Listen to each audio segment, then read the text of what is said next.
আল্লাহ তাআলা কোরআনে বলে দিয়েছেন, আমার নবীরা যাহারা স্বপ্নেও দেখতো তাহাও বাস্তবায়নে পরিণত হতো। বলেন না সুবহানাল্লাহ। কারণ আমার নবীরা যে স্বপ্ন দেখতো, ইন হুয়া ইল্লা ওয়াহয়ু ইউহা, এই স্বপ্নটাও আল্লাহ তাআলার মাধ্যমে, আল্লাহ তাআলার ওয়াস্তে, আল্লাহ তাআলা ফেরেশতাদের মাধ্যমে জানিয়ে দিতেন প্রত্যেকটা নবীদের কারণে। আর নবীরা যে স্বপ্নগুলো দেখতেন, আর নবীরাও জানতেন যে এই স্বপ্নগুলোই আল্লাহ তাআলা আমার মাধ্যমে বাস্তবায়ন করতে চান। বলেন না সুবহানাল্লাহ।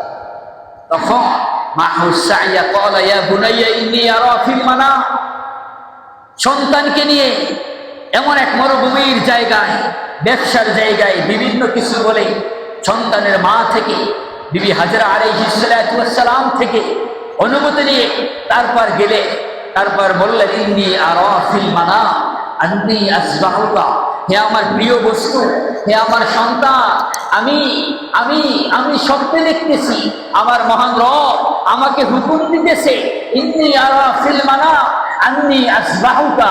শুধু হুকুমই নয়, আমি স্বপ্নে দেখতেছি যে হে আমার সন্তান, হে আমার ইসমাইল, হে আমার আদরের কলিজার টুকরা, আমি স্বপ্নে দেখতেছি আমি তোমাকে জবেহ করতেছি। বলেন না সুবহানাল্লাহ। ইন্নী আসবাহুকা ফানজুর মাযা তারা, হে সন্তান, হে আমার প্রিয় বস্তু, আমি দেখতেছি যে আমি তোমাকে জবেহ করতেছি। বলেন না সুবহানাল্লাহ।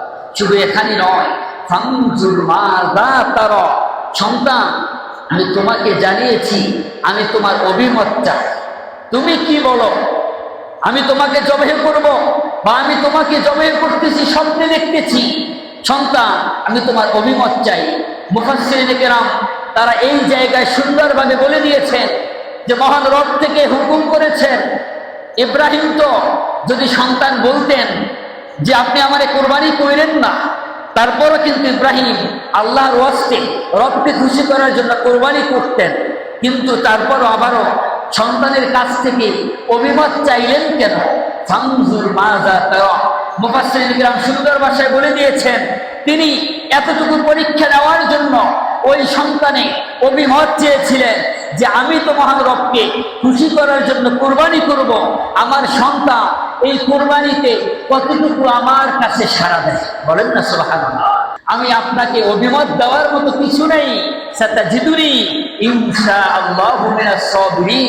আপনি যদি মহান রবকে খুশি করার জন্য, মহান রবকে সন্তুষ্ট করার জন্য যদি আপনি কোরবানি করে, আপনি আমাকে সবরশীল, ধৈর্যশীল হিসাবে আপনি আমাকে আপনার ওয়াস্তে পেয়ে যাবেন। বলেন না সুবহানাল্লাহ।